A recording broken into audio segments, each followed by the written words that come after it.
السلام عليكم ورحمة الله وبركاته. ازيكم عاملين ايه؟ وحشتوني. كل سنة وانتم طيبين.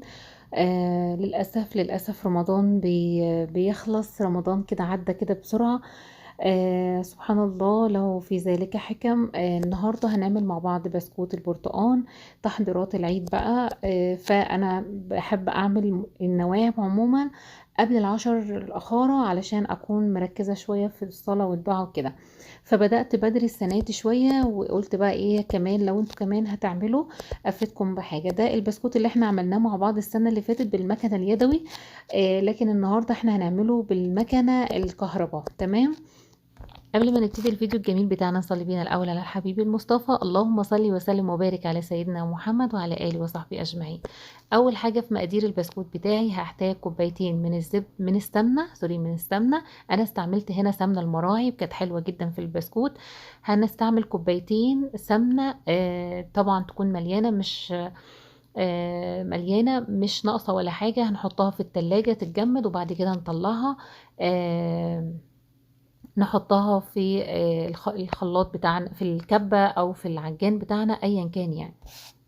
وهنضربها في اول حاجة. يا عندك مضرب كهرباء مفيش اي مشكلة، عندك عجان زي حالاتي مفيش مشكلة. طيب عندك مضرب يدوي برضو تقدري تعملي بالمضرب اليدوي، عندك كبة تقدري تعملي بالكبة برضو مفيش اي مشاكل. كله متاح الحمد لله. اول حاجة كده حطيت ال 300 جرام من السكر على 330 جرام من السمنة المثلجة طالعة من التلاجة وتكون متجمدة جدا.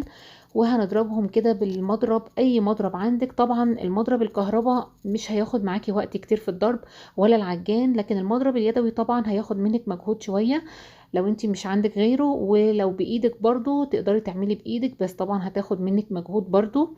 اللي متاح عندك اعملي بيه، والكبة برضو ماشي حالها.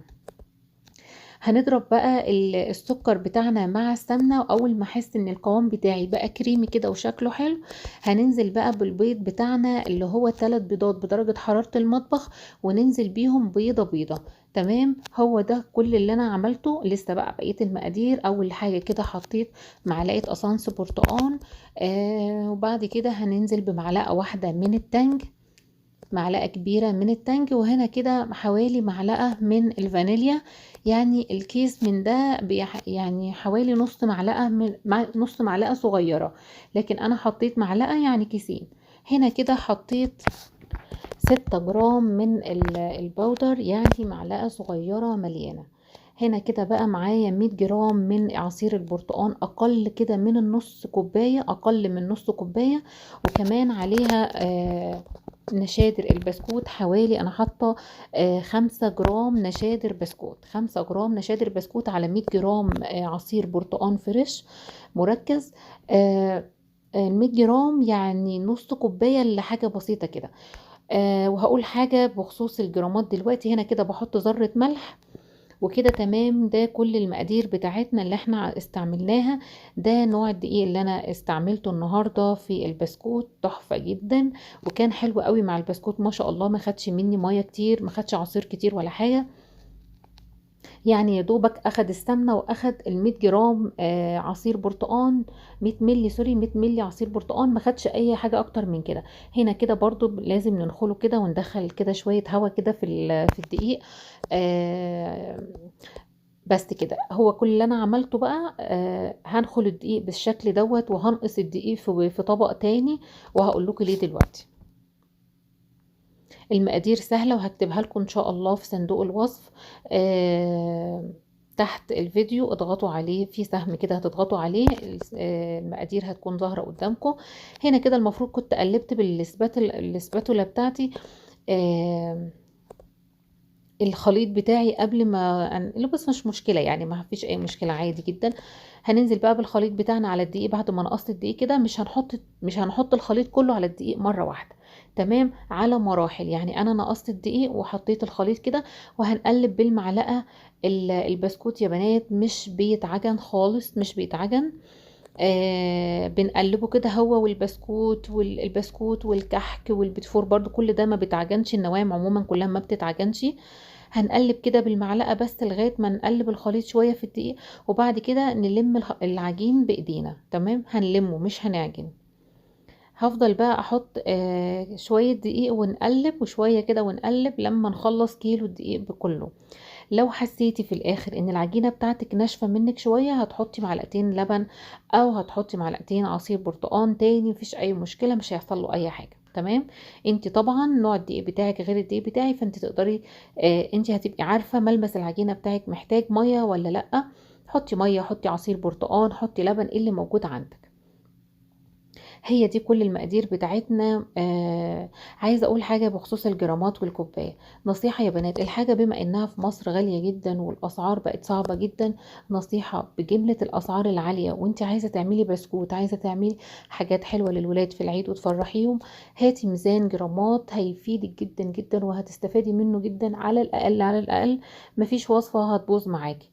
يعني انا كل مره بقول الحاجات دي، انا ياما جربت وصفات وبوظت وصفات، لكن من يوم ما قررت ان انا هجيب الميزان، ما شاء الله كل حاجه بقت تظبط معايا جدا. ومفيش اي حاجه بزعل منها لما بتبوظ، لان الحمد لله الحمد لله ما عادش في حاجه بتبوظ معايا. فكوبايتي غير كوبايتك غير كوبايه فلانه. فنصيحه، ميزان الجرامات بيظبط الحاجه معاكي، علشان ما تجيبيش يعني مثلا 330 جرام سمنة، وهتحتاجي بيض، وهتحتاجي باودر وفانيليا ونشادر وعصير كل دي طبعا حاجات مكلفة. فاعملي المقادير بالجرامات عشان الحاجة تظبط وما ترميهاش حرام يعني، بجملة المصاريف طبعا يعني، بس هينفعك طول العمر ان شاء الله. انا حاولت ان انا اعمل لكم بالكوبايه كده، وان شاء الله تظبط معاكم المقادير، ويا رب يا رب تجربوه. انا زمايلي يعني ليا زمايل كتير جربوه ما شاء الله الوصفه ظبطت معاهم جدا الحمد لله. واتمنى انتوا كمان تجربوا الوصفه وتكتبوا لي في الكومنتات عامله ايه معاكم. هنا كده خلاص حطيت بقى كل الكمية بتاعت الدقيق بتاعتي، وبنقلبها بس بايدينا كده. همسك بقى بايدي الاتنين كده ونلم العجينة من تحت لفوق، ومش هعجن خالص، انا بس بحس يعني بدخل الدقيق في الخليط بتاعي. الخليط كان تحفة جدا، مش محتاج مية ولا لبن ولا عصير ولا اي حاجة الحمد لله. خلاص كده هنلم العجين واغطي عليه بالاسترتش لحد لما اطلع المكنه واجهزها اعمل بيها البسكوت. البسكوت يا دوبك بس هنريحه بس 5 دقايق يعني، مش كتير ولا حاجه، تشتغلي فيه على طول اصلا، مش محتاج ان هو يخمر ولا حاجه. بس كده شوفوا انا بمسك العجينه من تحت لفوق كده وبنقلبها وبس كده خلاص. هغطيها بقى باسترتش راب، وبعد كده هنجيب المكنه. السنه اللي فاتت عملته معاكم بالمكنه اليدوي، كان تحفة جدا ما شاء الله. عايزة اقول كمان البنات اللي معايا في خميس اللي مش عندهم مكنة يتفضلوا طبعا يجي ياخدوا المكنة بتاعتي عادي، والله انا اصلا ببقى اديها لناس معرفهمش برضو، وبياخدوها وبيخلصوا بيها وبيجوا بيجيبوها تاني. فلو محتاجين تعملوا بسكوت وعايزين مكنة وانتم مش عندكم مكنة، تعالوا خدوا المكنة بتاعتي واعملوا بيها، وكل سنة وانتم طيبين. بس كده خلاص. انا معجنتش ولا سرعت الكاميرا ولا حاجه. عايزه تعرفي بقى اذا كانت العجينه بتاعتك ناجحه ولا مش ناجحه، تعملي كوره كده وتضغطي عليها. لو حسيتي ان هي ما شققتش من الاطراف، يبقى هي كده العجينه ناجحه، مش محتاجه لبن ولا محتاجه حاجه تانية، وخلاص ابدأي فيها. حسيتي انها بتشقق معاكي من الاحرف كده، حطي معلقتين لبن. شايفين ما شاء الله، ولا شققت ولا اي حاجه. هنحط بقى مع خلاص كده مش هنحط بقى لبن ولا عصير ولا حاجه، هنشتغل بقى على طول ونقول بسم الله ونبتدي بقى في المكنه بتاعتنا. بص انا اول مره اعمل فيها البسكوت بصراحه، فقلت هجرب معاكم برضو زي الكوبيبه كده، قلت هجرب معاكم الكوبيبه. هنعمل بقى البسكوت مع بعض في المكنه الكهرباء، زي ما قلت السنه اللي فاتت عملناه مع بعض في المكنه اليدوي، السنه دي بقى هنغير شويه.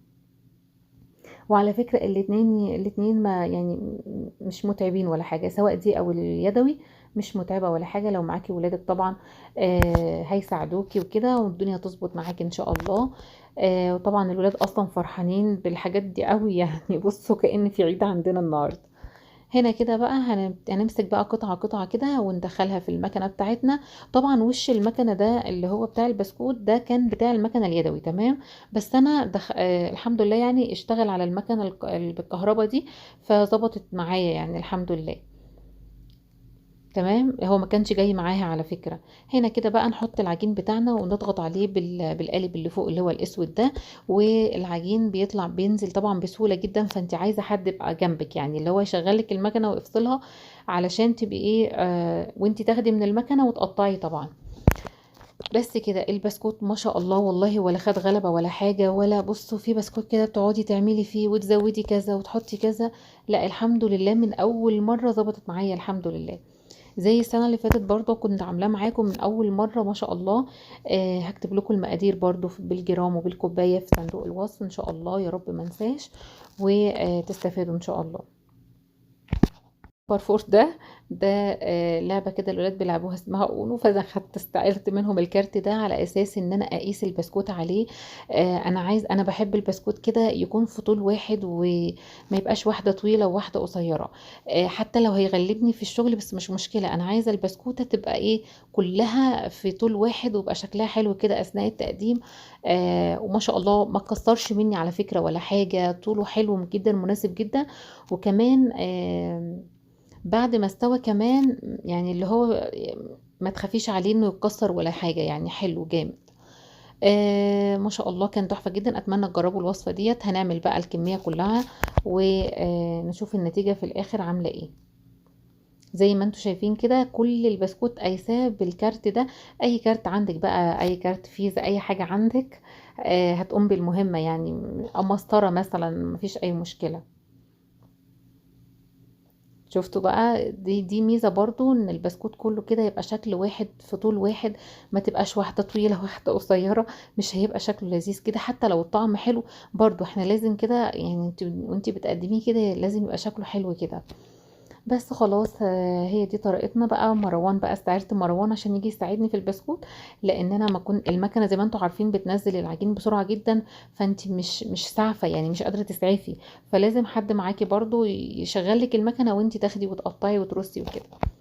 التسويه بقى، التسويه هندخله على درجه فرن سخن طبعا الاول، وبعد كده درجه حراره 180 او 170 كمان. يعني ما تستعجليش عليه في الحرارة ولا تعلي الحرارة عليه، خليها 170 او 180 بالكتير قوي. ما تزوديش عن كده عشان البسكوتة من جوه تنفش كده وتستوي، ما تبقاش عجين من جوه.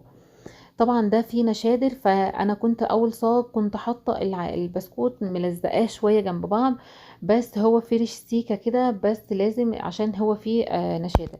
لكن انت خدي بالك ان انت ما تلزقيش البسكوت في بعض، يعني سيبي مسافات كده بين البسكوته والبسكوت علشان ما يلزقش منك. هو ما لزقش مني ولا حاجه، بس انا يعني بقول لك تاخدي بالك برضو، يعني هو نفش معايا بس انا كنت مضيقه شويه.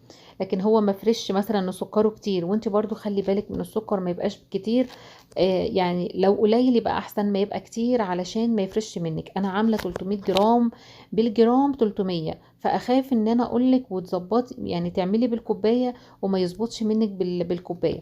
فانت حاولي السكر تعمليه كوبايتين، تمام، كوبايتين الا سنتي، يعني كوبايتين الا سنتي.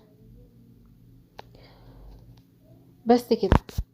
هي دي طريقتنا في البسكوت اللي عملناها مع بعض قبل كده وعملناها مع بعض النهاردة كمان، ونشوف التسوية عاملة ازاي. وده شكل البسكوت بتاعنا وهو في الفرن، كان لسه طبعا ما خدش اللون بتاعه. ما شاء الله تحفة جدا. وده طبعا الصينية دي كانتش لسه، ده الصاج التاني بقى، ده الصاج التاني. آه، وده اول صاج طبعا بعد ما خرج من الفرن ما شاء الله، كان طبعا لسه سخن شويه. هنحطه بقى في اي حاجه عندك، علبه حفظ او اي علبه معجنات طبعا. وبس كده، وده بيكون شكل البسكوت الخطير بتاعنا. لسه هنعمل مع بعض الكحك، وهنعمل احتمال ان شاء الله نعمل مع بعض البيتي فور او السابلي او الاتنين مع بعض. اتمنى يا رب يكون الفيديو عجبكم. ما تنسونيش بقى من اللايك والاشتراك في القناه، وفعلوا الجرس علشان يوصلكم كل جديد. اترككم في رعاية الله، والسلام عليكم ورحمة الله وبركاته.